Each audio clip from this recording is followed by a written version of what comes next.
A graça e a paz de Jesus, igreja. Que privilégio nós podermos estar aqui hoje reunidos e poder continuar a nossa série de mensagens no livro de Malaquias, nessa profecia tão maravilhosa. Que livro maravilhoso. Então eu convido você a abrir a palavra de Deus comigo no livro de Malaquias, no capítulo 2, no último versículo do capítulo 2. Versículo 17. Nós leremos até o capítulo 3, versículo 5. Malaquias 2, 17 a 3, 5. E antes de ler, eu gostaria de convidar você mais uma vez a oração. Pai, nós te adoramos. Nós bendizemos o seu nome pela sua palavra, a palavra que edifica, a palavra que exorta, a palavra que conforta, a palavra que transforma. Pedimos agora que através do seu Espírito Santo, o Senhor venha falar conosco através da sua palavra. Que a sua palavra, ó Pai, venha entrar no nosso coração e transformar as nossas vidas. Oh Deus, que o Senhor venha nos guardar de toda distração, que o Senhor Pai venha nos dar a graça de prestarmos atenção à sua palavra e de levar cativo aos pés de Cristo todo pensamento, para que a tua palavra venha mesmo transformar as nossas vidas. Espírito Santo, fala agora ao coração do teu povo através da palavra. É a nossa oração em nome de Jesus. Amém. Malaquias capítulo 2, versículo 17, diz assim a palavra do Senhor: Vocês têm cansado o Senhor com as suas palavras. Como temos cansado? Ainda perguntam. Quando dizem, todos os que fazem o mal são bons aos olhos do Senhor, e Ele se alegra deles. Bem como quando perguntam, onde está o Deus da justiça? Vejam, eu enviarei o meu mensageiro que preparará o caminho diante de mim. Então, de repente, o Senhor que vocês buscam virá ao seu templo. O mensageiro da aliança, aquele que vocês desejam, virá, diz o Senhor dos exércitos.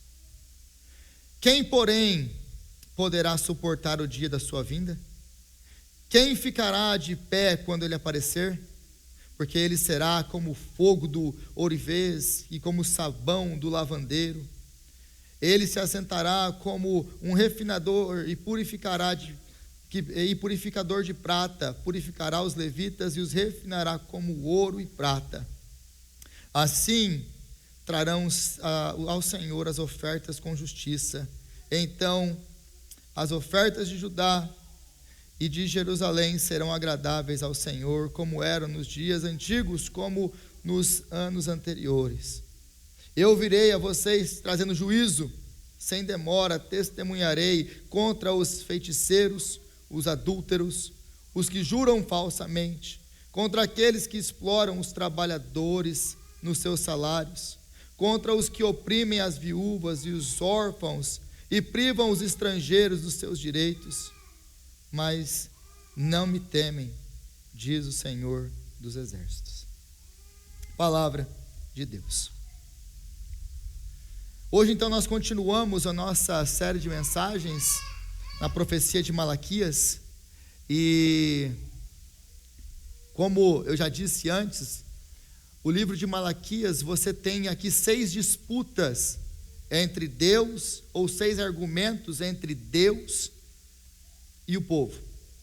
6 vezes em que Deus aparece e confronta-os em algum aspecto da vida deles, com relação a Deus, com relação ao relacionamento com o próximo.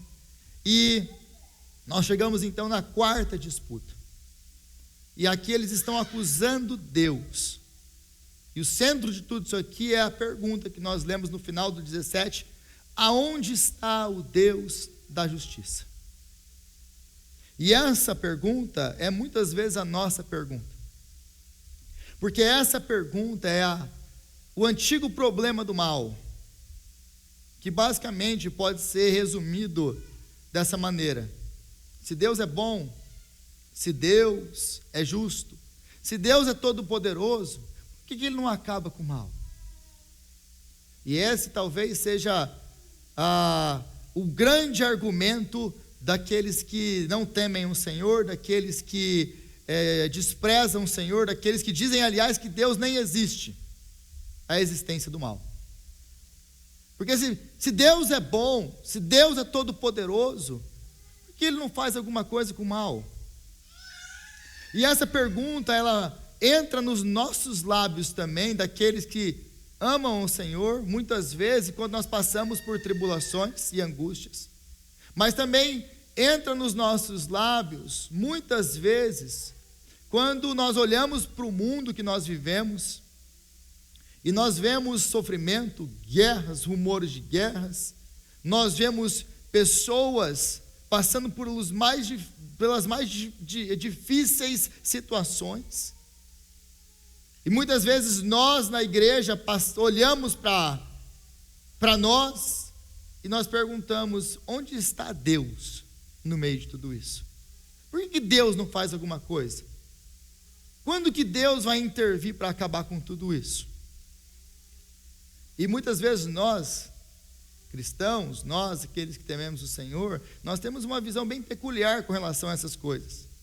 Porque nós olhamos para o mundo e aquelas pessoas que não temem a Deus, e de repente eles estão prosperando, eles estão avançando na vida, enquanto nós, os bons, aqueles que temem a Deus, passam por todo tipo de sofrimento.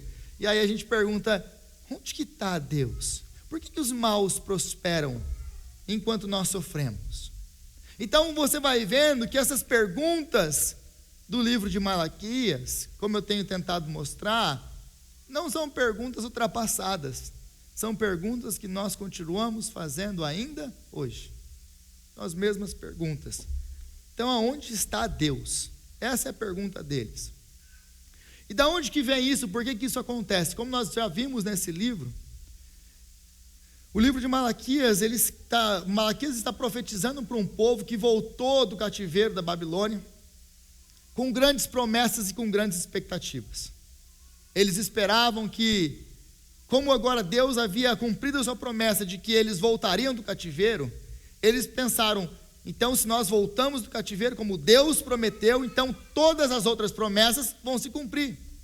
Promessas de grandeza, promessas de fartura, promessas de que Jerusalém será o centro do mundo, de que nós teremos de novo o nosso rei governando, a glória de tempos passados como de Davi, Salomão, mas nada disso aconteceu. E o problema de quando as nossas expectativas são frustradas, é que nós começamos a desconfiar de Deus, e é exatamente isso que eles fizeram. Esse povo então ele volta com essas grandes expectativas, aquilo que eles esperavam não acontece, e aí eles começam a olhar para o mundo ao redor deles, e começam a olhar para os seus vizinhos, que são povos maiores, mais fortes, e aparentemente mais abençoados que eles, porque eles têm mais riquezas, porque eles têm mais dinheiro. Aliás, na última passagem que nós estudamos, os homens estavam abandonando as suas mulheres para casar com mulheres estrangeiras, porque eles queriam lucro, porque eles queriam sair daquela vida. Nós já estudamos isso. Então eles olham para o lado e vê um povo que não teme a Deus, que é abençoado, enquanto eles que temem a Deus, eles que são os bons, estão passando por dificuldades. Oh Deus, esse povo aqui, olha os persas, Deus, eles não temem o Senhor, eles não amam o Senhor. Olha os povos em volta de Jerusalém, Senhor, esse povo não teme o Senhor, e eles são prósperos, eles são ricos, eles têm o que eles querem. Então, eles chegam a uma conclusão. Qual é a conclusão? Melhor mesmo é aquele que não serve a Deus. Melhor mesmo é aquele que faz o que ele quer. E aliás, eles chegam a uma outra conclusão aqui, que Deus ama eles mesmo. E essa é a conclusão que muitas vezes nós chegamos, por causa das nossas expectativas frustradas. Nós olhamos a nossa vida, comparamos com o não crente e pensamos assim: não, Deus ama ele, não me ama. Eu estou lá na igreja e parece que a coisa vai de mal a pior, enquanto a pessoa que não está nem aí para Deus, parece que só prospera. Você já pensou isso? Vai falar para mim que isso nunca passou na sua cabeça. Isso é uma coisa minha, ou de Malaquias e do povo de Jerusalém. Isso é uma coisa do ser humano. Nós somos assim. Aí, se você voltar comigo para o versículo 17, o texto vai nos dizer assim: vocês têm cansado o Senhor com as suas palavras. Vocês têm cansado o Senhor com as suas palavras. É interessante que essa construção gramatical aqui você vai encontrá-la só em outro lugar no Antigo Testamento. Você vai encontrar apenas em Isaías, no capítulo 43, no versículo 24. E se você abrir a sua Bíblia aí, em Isaías, no capítulo 43, no versículo 24, você vai ver que lá em Isaías, antes do povo ir para o cativeiro, Deus então está acusando eles: vocês estão me cansando com os seus pecados, com os seus ídolos, com tudo aquilo que vocês fazem, vocês estão me cansando. Então, isso aqui é muito importante. O povo, antes do cativeiro, Deus já estava acusando através do profeta Isaías: vocês estão me cansando por causa dos seus pecados. Porque esse povo, antes do cativeiro, eles não estavam nem aí para Deus. Esse povo, antes do cativeiro, eles não queriam saber de Deus. Eles eram idólatras, eles colocavam, aliás, templos idólatras dentro do próprio templo do Senhor. Colocavam altares idólatras, imagens, ídolos dentro do próprio templo do Senhor. Então nós temos um problema aqui muito grave, porque eles são ali aquele povo que assumidamente não quer saber de Deus. E por causa disso vem o cativeiro. E por causa dessa displicência, por causa dessa rejeição ao Senhor, Deus então vai castigar o povo dele. E então vai mandá-los para o cativeiro. Agora, o que Malaquias quer nos mostrar aqui, deixar muito claro para mim e para você, que você não pode perder isso de vista, é que esse povo que voltou do cativeiro é o mesmo povo. É a mesma coisa. Só que diferente do povo de Isaías, porque o povo de Isaías foi para o cativeiro, eles estavam cansando a Deus com os seus rituais idólatras. Agora, esse povo que voltou do cativeiro, eles aprenderam uma lição. Eles aprenderam uma coisa. Com o povo que foi para o cativeiro, eles aprenderam uma coisa: se nós cairmos na idolatria, se nós não obedecermos os decretos do Senhor, se nós não fizermos aquilo que Deus manda, o que vai acontecer com a gente? Deus vai destruir com a gente. Então, esse povo de Israel, eles aprenderam a lição. Eles nunca mais vão fazer ídolos. Essa é a história de Israel. Depois do cativeiro da Babilônia, eles aprenderam a lição. Eles não vão mais cometer o mesmo erro. Eles sabem para onde o erro deles vai levar. Mas agora, voltou então esse povo. É um povo religioso, é um povo que mantém os rituais religiosos, é um povo que obedece, abre aspas, os rituais que Deus ordenou, que obedece a Deus, como nós vimos. Então é um povo que é religioso. Um é não religioso, o outro é religioso. Mas os dois estão cometendo os mesmos pecados, como o livro de Malaquias deixa muito claro para nós. Note que aquele povo que foi expulso da terra por Deus, por toda a sua idolatria e descaso com Deus, eles cometeram os mesmos pecados que o povo que voltou do cativeiro está cometendo. Então ele vai mostrar para nós, Malaquias vai deixar claro para nós, que não existe diferença entre o religioso e o não religioso. Os dois são a mesma coisa. Os dois estão cometendo os mesmos pecados. Apenas nessa construção aqui nós já podemos então ver isso claramente. E podemos então entender que Deus ele não quer religiosos. Deus, ele não quer rituais religiosos. Deus não quer que nós nos acheguemos a Ele com mais religiosidade. Porque para esse povo aqui não faltava religiosidade. Eles faziam as coisas, eles eram religiosos, mas eles estavam cometendo os mesmos pecados dos outros, que não eram religiosos. Aí você vai ver que eles buscam a Deus, mas não buscam a Deus, porque na verdade eles não estão buscando a Deus. Sabe por que não existe diferença entre o religioso e o não religioso? Porque os dois, nenhum dos dois está buscando a Deus. O não religioso, o idólatra, ele busca satisfação nos ídolos. Ele busca satisfazer os seus desejos, e ele pensa que os ídolos vão dar os desejos dele, vão cumprir com aquilo que eles desejam, que eles querem. O religioso faz a mesma coisa, mas agora com Deus. Eles não queriam Deus, não faltava religiosidade para eles. Eles não queriam Deus, eles queriam a bênção de Deus. Eles queriam o favor de Deus. Eles queriam aquilo que Deus podia dar para eles. Eles não queriam se relacionar com Deus. Então, tanto o não religioso quanto o religioso, nenhum deles pode agradar a Deus. Nenhum deles. Porque eles não se aproximam de Deus por causa de Deus. Eles se aproximam de Deus por causa daquilo que Deus pode dar, ou daquilo que eles, o não religioso, né, do ídolo dele.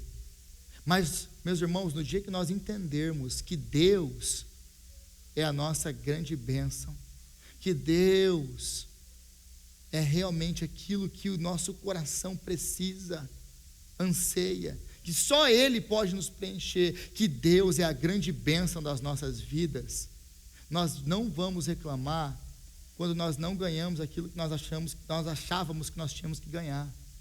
Nós não vamos abandonar a Deus porque nós perdemos aquilo que nós amávamos, porque nós amamos Ele muito mais do que qualquer coisa. Então, como que isso aqui pode ser curado na minha e na sua vida? Quando nós buscarmos um relacionamento com Deus e não o que Deus pode nos dar. Quando nós entendermos que Deus é a grande bênção da nossa vida e não bênçãos materiais.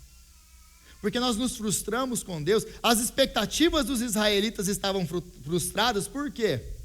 Porque eles esperavam bênçãos materiais, que não vieram. Eles esperavam prosperidade, conforto, eles esperavam reconhecimento, eles esperavam um monte de coisa material que não veio. Então eles se decepcionaram com Deus, porque se Deus não pode me dar aquilo que eu quero, para que serve esse Deus? Eles não entenderam que a grande bênção é ter Deus. E a consequência de andar com Deus é nós termos as bênçãos materiais. Porque Deus é generoso, Deus é abençoador, Deus tem cuidado de nós. A grande bênção do crente não são bênçãos materiais, é Deus, é Ele nos ter dado o seu Filho para morrer por nós. Essa é a grande bênção. O que vem depois disso, glória a Deus, se vem, se não vem. Então, quando a gente entende que Deus é a grande bênção, a gente para de reclamar, porque a gente não tem isso, porque a gente não tem aquilo. E aí o nosso coração vai ser satisfeito em Deus. É só aí. Mas Deus, Ele fala então, né? Vocês têm cansado o Senhor com as suas palavras. E eles respondem: como o temos cansado? Como o temos cansado? Note que, olha o que eles vão falar aqui. Quando dizem: todos os que fazem mal são bons aos olhos do Senhor, e Ele se agrada deles. Bem como quando perguntam: onde está o Deus da justiça? Vocês têm me cansado com as suas palavras, com as suas acusações. E eles ainda perguntam: mas Deus, como que a gente tem te cansado? Como assim a gente tem te cansado? A gente não tem cumprido com os rituais, a gente não tem vindo aqui fazer aquilo que você manda aí nos seus estatutos, nas suas ordenanças. Eles não estão fazendo os rituais religiosos, mais ou menos, né? Porque como nós vimos nos outros capítulos, eles faziam o quê? o mínimo necessário para manter aquilo rodando. Mas tinha algum coração naquilo? Não, zero. Eu vou fazer o mínimo necessário para cumprir com o ritual religioso, porque eu penso que dessa maneira Deus vai me abençoar. Nós vimos isso. Já nos primeiros capítulos nós já vimos isso. Deus chega para o povo e fala: eu sempre os amei. E eles falam o quê? Como que o Senhor nos amou? Que amor que é esse? Do que vale esse seu amor se o Senhor não me dá o que eu quero? Você já pensou se quer escutar isso do seu filho? Você chega para o seu filho e fala assim: filho, eu te amo. E o seu filho te responde assim: como assim que você me ama, se você não me deu aquele carro que eu queria? Como assim que você me ama, se você não me deu o dinheiro que eu queria? Como assim que você me ama, se você não me dá o que eu quero? Você imagina você escutar isso do seu próprio filho? Já imaginou isso? Mas é muitas vezes assim que nós tratamos Deus. Nós questionamos o amor de Deus por nós quando nós não temos o que nós queríamos, ou quando Deus não nos abençoa no tempo que nós estipulamos, ou quando, por um acaso, Deus permite que aquilo que nós amamos seja tirado de nós. É a mesma resposta que nós damos para Deus. Aí a gente olha para Deus: como assim o Senhor nos ama? Se eu não tenho isso, se eu não tenho aquilo. Então esse povo está ali. Aí depois vem os sacerdotes que oferecem animais impuros, animais defeituosos. Continuam fazendo, mas uma religiosidade vazia, sem propósito, que não agrada a Deus. Eles faziam de qualquer jeito, apenas para cumprir com o protocolo. Só isso que eles queriam fazer. Então aqui eles perguntam ainda: como assim, Deus, nós te cansamos? Nós não estamos aí todo domingo indo para a igreja, batendo cartãozinho lá? Não estou cumprindo com os rituais religiosos, dou até um dinheirinho lá. Não estou fazendo o que eu tinha que fazer, Deus? Como assim eu estou cansando o Senhor? O que está acontecendo aqui? Esse povo está confundindo as coisas. Eles estão confundindo presença religiosa, cumprimento de ritos religiosos, com realmente presença real. Eles estão confundindo religião com relacionamento. Eles estão confundindo o que Deus deseja. Porque Deus não deseja uma religião, Ele não deseja uma religiosidade externa. Deus não deseja cumprimento de ritos religiosos. Deus quer um coração. Deus quer uma transformação. Deus quer se relacionar. De novo, aplica isso para o relacionamento com o seu filho, com a sua filha. Imagina que você tem o seu filho ou sua filha, que você ama, e ele cumpre rituais para te obedecer, obedecendo aquilo que você mandou ele fazer, só porque ele espera que você dê para ele alguma coisa. Só por causa disso, não é porque ele te ama. Você quer um relacionamento assim com o seu filho, com a sua filha?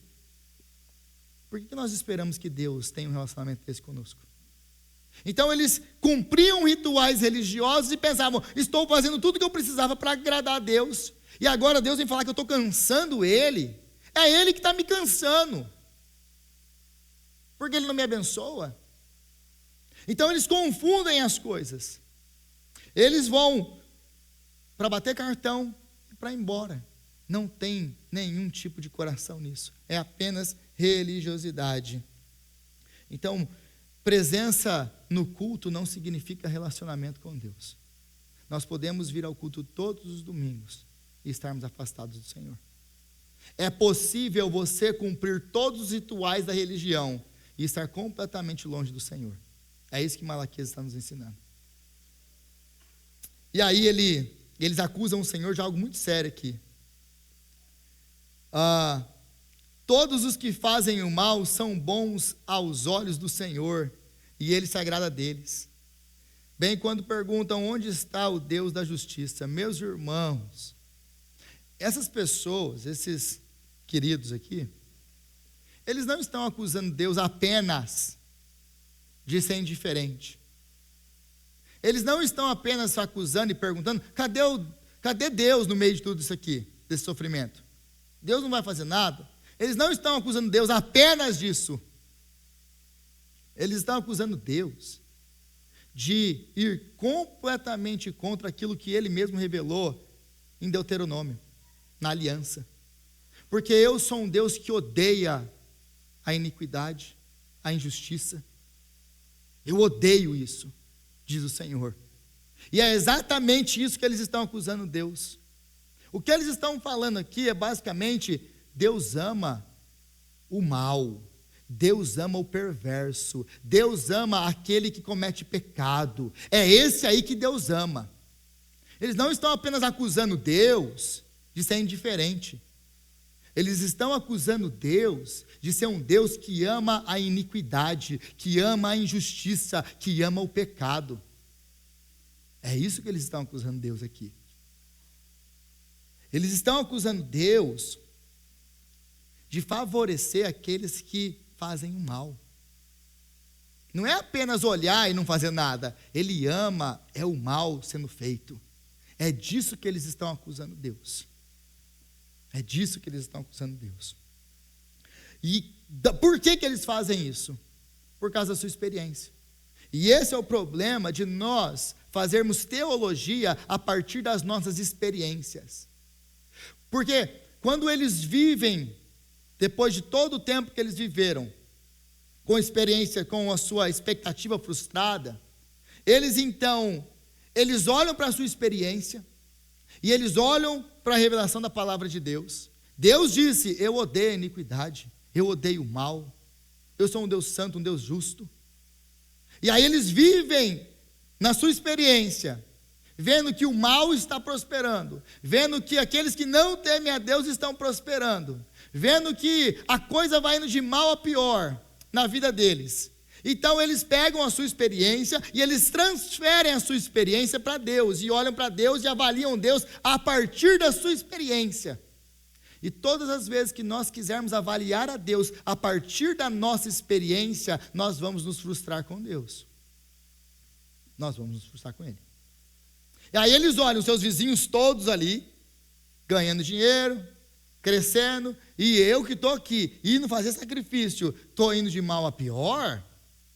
Então Deus, aí a lógica deles, Deus ama aquelas pessoas que não temem a Ele, Deus ama aquelas pessoas que fazem o mal, Deus ama os corruptos, Deus ama os pecadores, porque eu que sou bom, não estou andando, não estou indo para frente, então logo Deus ama os pecadores. Essa é a conclusão que eles chegam, essa é a lógica da matemática deles. Então eles estão acusando Deus de ser injusto. Olha o que eles estão falando, meus irmãos, isso aqui é muito sério. Eles estão acusando Deus santo, santo, santo, o Deus justo, o Deus bom, o Deus misericordioso, o Deus gracioso, o Deus tardio em irar e pronto a perdoar, de iniquidade, de pecado, de injustiça. É isso que eles estão acusando Deus. Deus é injusto. E eles fazem isso porque eles transferem a sua experiência e avaliam a Deus pela sua experiência e não pela palavra de Deus. Meus irmãos, é por isso que é muito importante, nós não vamos avaliar a Deus pela nossa experiência, nós devemos avaliar a Deus pela palavra dEle, não segundo as circunstâncias das nossas vidas. Nós entendemos a palavra de Deus, entendendo que não importa o que eu estou passando, Deus é bom em todo o tempo, porque o seu amor por mim não é revelado em circunstâncias externas, não é revelado quando eu tenho ou quando eu não tenho alguma coisa. O amor de Deus é revelado através de Cristo Jesus numa cruz. É assim que Deus prova o seu amor. Ele enviou o seu Filho para morrer por nós, quando ainda éramos pecadores. Essa é a maior prova do amor de Deus. Mas eles estão fazendo o contrário. Eles estão tentando provar o amor de Deus, ou eles estão tentando avaliar Deus através da sua circunstância. Se nós fizermos isso, nós vamos nos decepcionar com Deus. Então eles perguntam: aonde está o Deus da justiça? Aonde está o Deus da justiça? Esse Deus não é justo. Esse Deus que a gente faz sacrifício, esse Deus não é justo. Porque se ele fosse justo, eu não estava passando o que eu estou passando. Essa é a lógica deles e muitas vezes a nossa. Porque nós acusamos Deus das mesmas coisas. Então, onde está o Deus da justiça? Mas aqui é uma ironia. Se você já leu o resto que veio antes, se você entendeu as mensagens que foram pregadas antes, você vai ver que isso aqui é uma ironia. Porque esse povo que está acusando Deus de injustiça, é o povo que está trazendo ofertas defeituosas para Deus. É o povo que está se divorciando da sua esposa por ganhos financeiros. É o povo que está cometendo pecado enquanto diz estar adorando a Deus. É o povo que está rejeitando a Deus. É o povo que não honra a Deus. Então, eles estão acusando Deus de injustiça, quando eles vivem em injustiça. Eles estão recebendo aquilo que os seus atos merecem, e porque eles vivem nessa religiosidade falsa, fazendo o mínimo necessário, sem nenhum tipo de temor, sem nenhum tipo de amor por Deus. E aí eles estão colhendo o fruto daquilo que eles estão plantando, porque de Deus não se zomba. Aquilo que o homem plantar, aquilo mesmo ele colherá. Eles estão colhendo o fruto da sua injustiça e estão acusando Deus de injustiça. Não é exatamente isso que nós fazemos muitas vezes? A gente entra nas nossas enrascadas, nós se metemos umas confusão aí, e depois que a gente se mete nessa confusão, a gente vai falar assim: Deus, por que isso está acontecendo na minha vida? Você toma as suas decisões, não consulta o Senhor, não ora, não busca a palavra, não conhece a vontade de Deus, não lê a palavra do Senhor para conhecer a vontade dele, aí você se mete nas confusão, entra aí, e depois você quebra a sua cara, dá aí um monte de murro em ponta de faca, e aí quando dá tudo errado, você quer acusar quem? É Deus, que é injusto, que não me ama, porque se eu me amasse eu não estava nessa situação. Nós fazemos as mesmas coisas, meus irmãos. A gente é tudo farinha do mesmo saco. Tudo farinha do mesmo saco. Então eles praticam tudo isso aqui, violando toda a justiça de Deus, e a culpa cai em Deus. O que Deus tem que fazer com a gente? Mas aí, o argumento deles, a lógica deles é: então por que os maus prosperam enquanto nós, os bons, sofremos? Por que as pessoas, parece que as pessoas lá fora que são felizes, parece que aquelas pessoas que não temem a Deus, a vida delas está indo bem. Meus irmãos, quantas vezes nós ficamos indignados com Deus, quando aquela pessoa que veio para cá fazendo trapaça, que não pagou nunca um imposto na vida, o cara passa na fronteira e pega um green card. Aí o cidadão daqui faz 25 anos pagando seu imposto, trabalhando honestamente, e nada acontece. Aí, quando aquele outro ímpio, que não conhece o Senhor, que usou de trapaça para conseguir o documento, aí a gente olha aquilo e fala: Deus, isso não é justo. Deixa eu lembrar uma coisa para nós, gente. Tudo na nossa vida é graça. Eu lembro uma vez, e sempre tem esse negócio de documento, né? Vai sair uma lei. Meus irmãos, eu fico assim admirado quando vai sair uma lei. E aí, algumas pessoas que estão aqui há 20, 25, 30 anos, e não tem o bendito do green card. E aí fala assim: vai sair uma lei com 1 ano. Qualquer pessoa aqui, vou dar um exemplo, com 1 ano pode pegar o green card, pode vir aqui fazer o seu green card.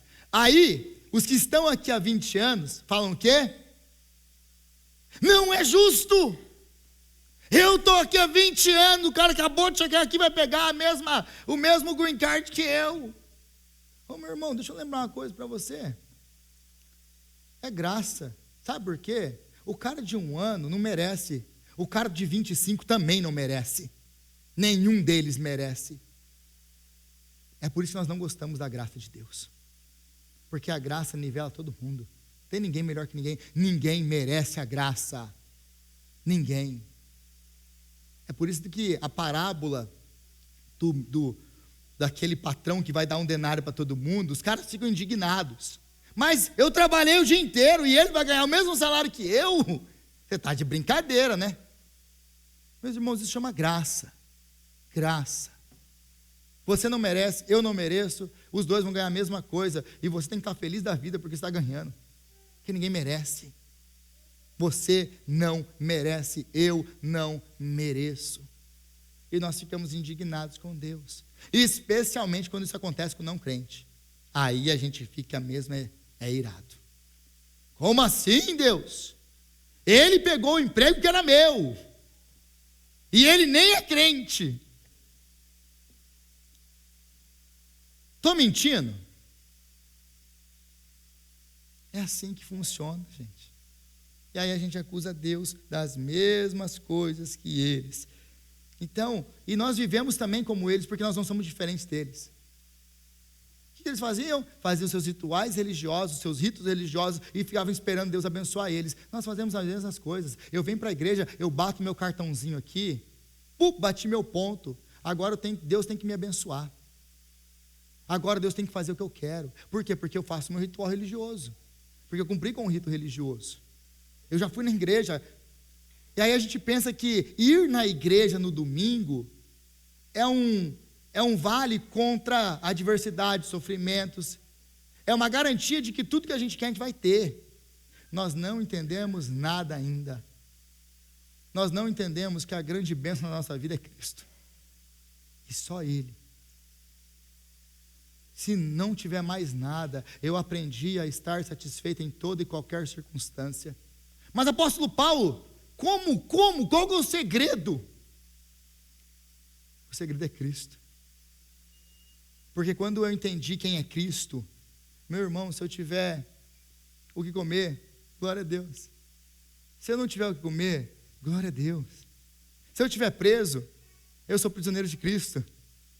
Se eu estiver solto, eu vou pregar Cristo. Tanto na vida quanto na morte, eu vou glorificar o Senhor. Mas só vai viver dessa maneira quem entendeu uma coisa, que Cristo é a bênção. Meu irmão, minha irmã, nós ficamos convencidos que bênção nesse mundo é dinheiro. É o green card. Meu irmão, você é cidadão do céu. Você é filho do dono do ouro, da prata, de tudo que existe no mundo. Você vai fechar o olho aqui, você vai acordar na eternidade com uma glória que você não consegue nem imaginar. E nós estamos aqui fixados, não tem isso, não tem aquilo, perdi emprego, Cresce. Vai entender Deus que você serve. A glória desse Deus. Isso tem que encher os seus olhos, o seu coração. Meus irmãos, quando a gente entende quem é Deus, a grandeza, a glória desse Deus, todo o resto perde o brilho, perde o valor diante dele. Eu quero estar com ele. É ele que eu quero. É ele. E aí a pergunta então para eles aqui é: por que Deus, onde está o Deus da justiça? Em outras palavras, por que Deus não vem julgar a maldade? Por que Deus não vem acabar com o mal? Por que Deus não vem fazer justiça, se Ele é o Deus da justiça? A minha pergunta então para você é: e por quem que Ele vai começar? Por você? Por quem que Ele começaria? Por que Ele não vem trazer justiça? Por quem Ele começaria? Por aquele seu patrão que para você é a própria encarnação de Satanás? Então traz o patrão aí. Traz esse cara aí, o descrente aqui. Traz aí. Ô meu filho, por que você está fazendo isso com ele? É por causa disso. Meu pai e a mãe fizeram isso comigo. Então traz o pai e a mãe. Por que vocês fizeram isso com o menino? Por causa disso, porque nós sofremos isso, nós sofremos aquilo. É por isso que, por definição, quando Deus chama um, Deus vai chamar todo mundo. É por isso que, por definição, o juiz é final. No dia que Deus vier julgar, Ele vai chamar todo mundo. Todo mundo. Então eles estão perguntando: e aí Deus, quando que o Senhor vai fazer justiça? Muitas vezes essa é a nossa pergunta. E aí Deus, você não vai fazer nada? Você não vai fazer justiça? E aí Deus está perguntando para você: você quer que eu comece por quem? Por você? Porque eles pensavam o seguinte: nós somos o povo da aliança, nós somos o povo que está aí obedecendo os mandamentos, nós somos o povo que Deus vai vir e vai falar: não, está tudo bem com vocês aqui, e agora deixa eu lidar com essas pessoas más aqui. Mas o problema, meus irmãos, é que a Bíblia deixa muito claro para nós, desde o Antigo Testamento, que não há um justo, nenhum sequer, ninguém que entenda, ninguém que busque a Deus. Todos se desviaram e carecem da graça de Deus. No dia que Deus vier para julgar, a pergunta é, versículo 2 aqui: quem, porém, poderá suportar o dia da sua vinda? Porque não existe ninguém bom. E aí? Quem pode suportar o dia da sua vinda? Se todo mundo é farinha do mesmo saco, tanto religioso como não religioso, que é o que ele está mostrando, deixando muito claro aqui para nós. Não religioso e religioso é a mesma coisa. Aquelas pessoas que não temiam a Deus, que viviam segundo os seus padrões, estão ali vivendo, não faz diferença. O religioso quer usar a Deus para poder ter o que eles querem. Tem diferença um do outro? Nenhuma. Zero. Então Deus está mostrando, não tem diferença entre vocês. O que vocês acham então que vai acontecer quando eu chegar? Vocês acham que eu vou, não, está tudo bem com vocês, porque vocês cumpriram com rituais religiosos, porque você foi na igreja no domingo e você foi um bom menino. Não existe nenhum bom, nenhum sequer. Então, quando ele chegar, os rituais religiosos não vão nos salvar. E é isso que ele vai então fazer agora do versículo 1 ao versículo 5. Do versículo 1 ao versículo 5, Deus vai responder então à acusação de ser injusto. A acusação de, Deus, você não vai fazer justiça? A partir do versículo 1 ele vai responder isso. Vai responder às acusações do versículo 17. Quando que você vai vir? Vejam, eu enviarei o meu mensageiro que preparará o caminho diante de mim. Então, de repente, o Senhor que vocês buscam virá ao seu templo. O mensageiro da aliança, aquele que vocês desejam, virá, diz o Senhor dos exércitos. Quem, porém, poderá suportar a sua vinda? E aí, ele continua o texto e ele diz assim: quem ficará de pé quando ele aparecer? Porque ele será como o fogo do ourivês, e como um sabão do lavandeiro. Ele se assentará como um refinador e purificador de prata. Purificará os levitas e os refinará como o ouro e a prata. Assim trarão ao Senhor ofertas com justiça, e então as ofertas de Judá e de Jerusalém serão agradáveis ao Senhor. Então aqui ele fala o quê? O que eles estão esperando? Eles estão esperando que Deus venha em justiça. Deus vem, justiça aqui eu quero dizer o seguinte, vou deixar bem claro para vocês. Eles querem que Deus venha e acabe com todas as pessoas que fazem o mal, que todas as pessoas que fazem injustiça. Se Deus for vir e acabar com todo mundo que faz o mal, que faz injustiça, não sobra. Porque essa pessoa que está sentada aí no seu banco, não é diferente. Nós somos iguaizinhos. É a mesma coisa. Então, se Deus vem para fazer justiça, não sobra um. Porque por causa de um único pecado, todo o universo foi condenado. Deus não tolera um único pecado. É isso que quer dizer ele ser santo. Nenhum único pecado. Olha o que um único pecado fez com toda a raça humana. Nós estamos aqui hoje para testificar disso. Então você acha que nós, com os nossos rituaizinhos, vamos escapar do julgamento de Deus? De maneira nenhuma. Todo mundo igual. Então ele fala: eu vou vir, mas eu vou vir para limpar vocês. Isso aqui já é um ato de graça maravilhoso. Eu vou vir, mas eu vou vir para purificar vocês, para limpar vocês. E ele nos dá aqui duas metáforas, dois exemplos de como ele vai vir. Aquele que lava e aquele que purifica, o ourivês ali que trabalha com o metal. E aí essas duas metáforas basicamente assim: você colocava o metal dentro de uma fornalha muito quente, é tipo uma bacia, que esquentava até derreter o ouro, até derreter a prata. Aí Deus fala que ele vai se assentar ali. Por que ele vai se assentar? Porque o ourivês, ele não apenas jogava a prata e o ouro lá e deixava lá esquentando e derretendo e vai se limpar assim, não. Ele colocava a prata ou o ouro lá e aquilo ia esquentando, esquentando, esquentando. Conforme aquilo vai esquentando, as impurezas do metal vão subindo para a superfície. E aí, ele podia tirar e retirar, trabalhar ali e retirar aquela impureza, mas aquilo demorava horas. Então ele sentava ali e ficava olhando, subia a impureza, ele tirava a impureza, subia a impureza, ele tirava a impureza, até o momento em que ele pudesse ver o seu próprio rosto refletindo no metal. Então é porque estava puro. É isso que Deus faz comigo, com você. Ele nos esquenta, esquenta, esquenta, nos colocando nas fornalhas do sofrimento, para nos purificar, para nos tirar os nossos deuses, para tirar essa crosta de pecado, de imundícia que tem na nossa vida, até a gente ficar parecendo com Jesus. Meu irmão, sabe por que você passa por tanto sofrimento? Porque os sofrimentos nos ensinam a depender de Deus. Os sofrimentos nos purificam dos nossos pecados, os sofrimentos queimam a impureza, tudo aquilo que não vem de Deus, ele sai, e só fica aquilo que realmente é metal precioso. Deus está fazendo isso com a sua vida e com a minha vida. E aí o outro exemplo que ele vai dar é do processo de limpeza.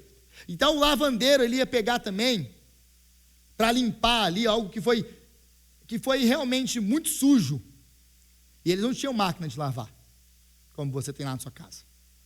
Então eles tinham que pegar e usar produtos muito fortes para poder atingir aquela mancha. E aí ele pegava, ele batia, ele esfregava, ele ensaboava ali, jogava e mergulhava, e depois de novo torcia, batia, esfregava, e o processo ia. O processo de lavar não era um processo fácil, mas era necessário. E então ele ia fazendo aquilo até sair branco, até sair limpinho, até que toda a sujeira saísse. É isso que Deus faz comigo, com você. Dói pra caramba, mas Ele bate, Ele esfrega, Ele aplica o que Ele tem que aplicar para tirar das nossas vidas toda a sujeira, para nos limpar. E como que Ele faz isso? Através de Cristo Jesus, o nosso Senhor. Porque foi através de Cristo tomou sobre ele o único fogo que poderia nos destruir, o fogo da ira de Deus. Então Cristo toma sobre ele na cruz o nosso pecado, e Deus agradou a Deus moê-lo e fazê-lo sofrer, porque ele estava carregando os nossos pecados. Então o único fogo que poderia te destruir, Jesus tomou na cruz sobre ele. Porque agora, através do seu sangue, nós podemos ser limpos de todo o pecado e sermos apresentados diante de Deus sem mancha, sem ruga, livres de qualquer acusação. Todos os nossos pecados foram perdoados por Cristo e pelo sangue de Cristo. Agora, meus irmãos, o único fogo que Deus dá para a nossa vida não é para nos destruir, é para nos purificar. E tudo isso foi feito então por Cristo. E por quê? Lembra que tanto o religioso quanto o não religioso não faz diferença? Porque o problema todo aqui, você vê que antes do exílio, aquele povo não temia Deus e fazia o que eles queriam fazer. E aí acabaram sendo condenados por Deus. Aí depois nós temos o povo que voltou religioso, cumprindo rituais religiosos. Também desobedeceu a Deus com os mesmos pecados. Então, como que faz? O que tem que fazer? O que tem que acontecer para haver mudança? Deus tem que transformar o coração. A religião não consegue transformar o coração, porque a religião diz assim para mim e para você: faça o seu melhor. Mas o nosso melhor, a gente vai cair nisso aqui, porque a religião não nos traz a fazer nada que não seja pelo nosso próprio bem, interesse. Mas quando Deus vem, e essa é a diferença da religião para o evangelho. O evangelho não diz, faça o seu melhor. O evangelho diz, Jesus fez o seu melhor, para que agora Deus possa te aceitar. Então agora o coração é transformado, e quando o coração é transformado, o exterior é transformado. A religião, ela está preocupada em transformar o exterior, mas ela não tem poder para transformar o interior. Só o evangelho, através de Cristo Jesus, pode transformar o nosso exterior. E então, e só então, nós vamos apresentar ofertas puras diante de Deus, que é o versículo 4. Só depois então que o nosso coração for transformado é que as ofertas de Judá e de Jerusalém serão agradáveis ao Senhor, como eram nos dias antigos, como nos anos anteriores. Meus irmãos, fora do Evangelho, nós podemos oferecer as nossas melhores obras, que não serão suficientes. É exatamente isso que o Fausto começou aqui a liturgia hoje, falando sobre Lutero. Lutero entendia que ele oferecia o seu melhor, fazia, trabalhava, e quanto mais ele se esforçava para ganhar o favor de Deus, mais miserável ele se sentia, porque mais pecador ele se via. Então um dia ele entendeu que é a graça, e que Deus só aceita o que ele aceita de nós, por causa de Jesus Cristo, nosso Senhor.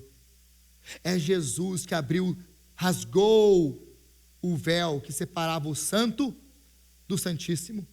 E porque ele abriu o véu, nós temos acesso à presença do Pai. Nós só podemos apresentar ofertas, nós só podemos nos adentrar diante da presença de Deus, porque Cristo abriu o caminho. Ele é o nosso caminho. Jesus não abriu o caminho, Ele é o caminho ao Pai. E só Ele. Deus só nos aceita por causa de Jesus. E aquilo que Ele fez, através do Espírito Santo, transforma o meu e o seu coração. E então nós vamos viver uma vida não de religiosidade. Eu não vou viver o cristianismo para impressionar você. Eu não estou nem aí com o que você pensa de mim. Mas eu sei que tem um Deus no céu que foi capaz de enviar o seu Filho para morrer por mim, por causa dos meus pecados. E eu não quero decepcionar esse Deus. Eu fui transformado, eu fui resgatado, eu fui tirado da família, eu saí desse domínio de Satanás. Eu ganhei um novo nome, uma nova família, um novo destino. Eu quero viver os padrões dessa nova família. É por amor, não é porque eu quero alguma coisa de Deus, é porque Deus já fez, é porque Ele já me amou.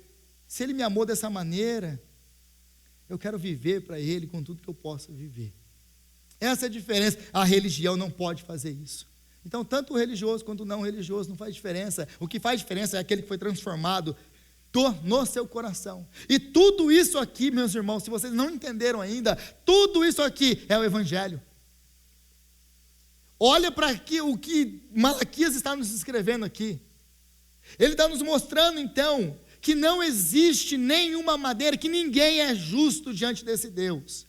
Que Deus, se Ele viesse para poder trazer justiça, Ele teria que aniquilar todos nós. Ao invés disso, Ele envia Jesus. Ele envia Jesus, então, por causa de Jesus, os nossos pecados são perdoados. Por causa de Jesus, o nosso coração é transformado. Por causa de Jesus, nós temos acesso ao Pai. Só por causa de Jesus, Ele nos purifica, Ele nos perdoa. Por causa de Jesus, nós podemos, então, apresentar agora ofertas puras a Deus e aceitáveis a Deus. Porque Deus só aceita as nossas ofertas porque nós somos purificados em Cristo Jesus.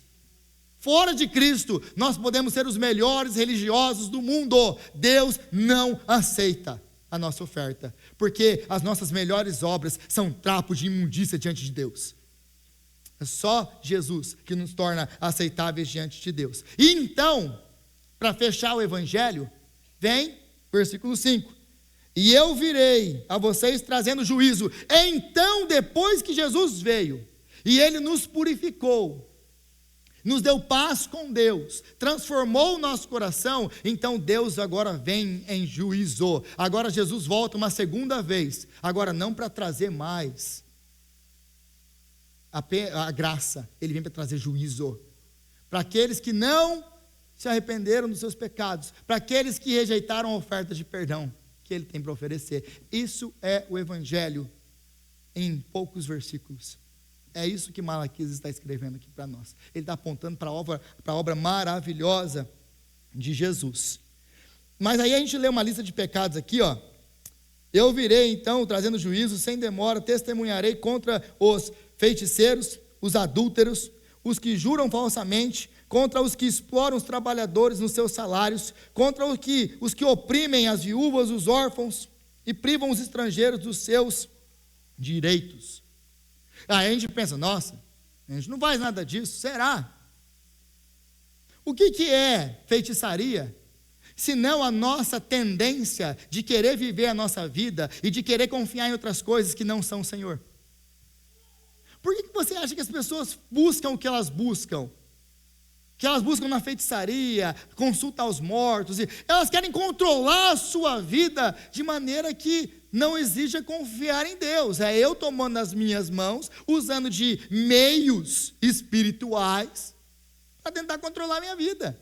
Isso é feitiçaria. Continua fazendo hoje. Se nós não estamos confiando no Senhor, nós estamos usando de algum outro meio para tentar controlar a minha vida e a sua vida. Essa é a história aqui.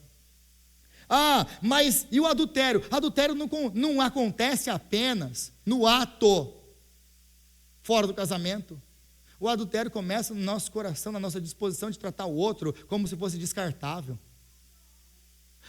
Mas e o falso juramento? É toda vez que a gente usa a nossa palavra, a nossa boca, para enganar alguém, para mentir, para dar falso testemunho. Mas e a opressão? A opressão é toda vez que nós olhamos para o nosso, aquele que foi feito à imagem e semelhança de Deus, e usamos ele como um objeto. Nós estamos oprimindo ele. Então nós cometemos os mesmos pecados. Não mudou nada. Absolutamente nada. Então, o que Malaquias está nos ensinando aqui?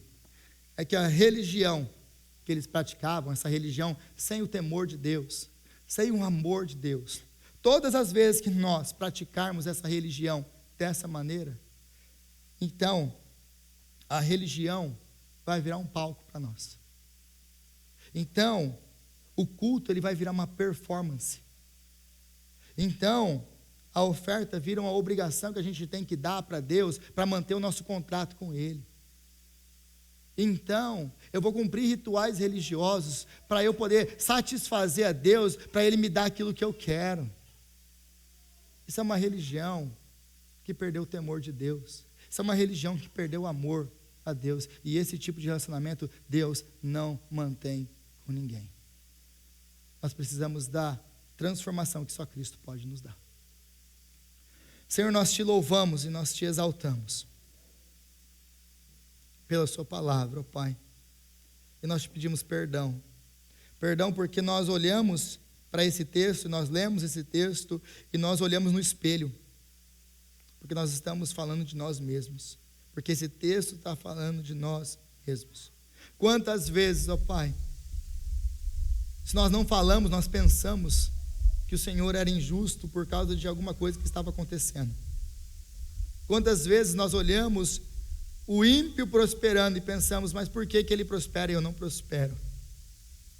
Quantas vezes, Senhor, se nós não falamos, nós pensamos que o Senhor é injusto por causa das circunstâncias e por causa das coisas que nós vivemos, presenciamos. E esquecemos, ó Deus, a sua palavra, lembrando, que nos lembra que a justiça será feita, e que o Senhor vem em justiça, e que o Senhor veio em Cristo Jesus para nos perdoar das nossas ofensas e pecados, mas que Jesus vem, e Ele julgará a todos, e Ele vem e trará justiça e justiça eterna. Então, Pai, nós te bendizemos pela sua palavra e pedimos graça, Deus, para viver entendendo que o Senhor é o nosso galardão, o Senhor é a nossa alegria, o Senhor é a nossa bênção, o Senhor é tudo que nós precisamos, tudo que nós queremos, o Senhor é a nossa satisfação, o Senhor é tudo para nós. Nos dá graça para viver, Pai, dessa maneira, lembrando do sacrifício que o Senhor fez por nós, entregando Cristo, nosso Senhor, para abrir o caminho de adoração.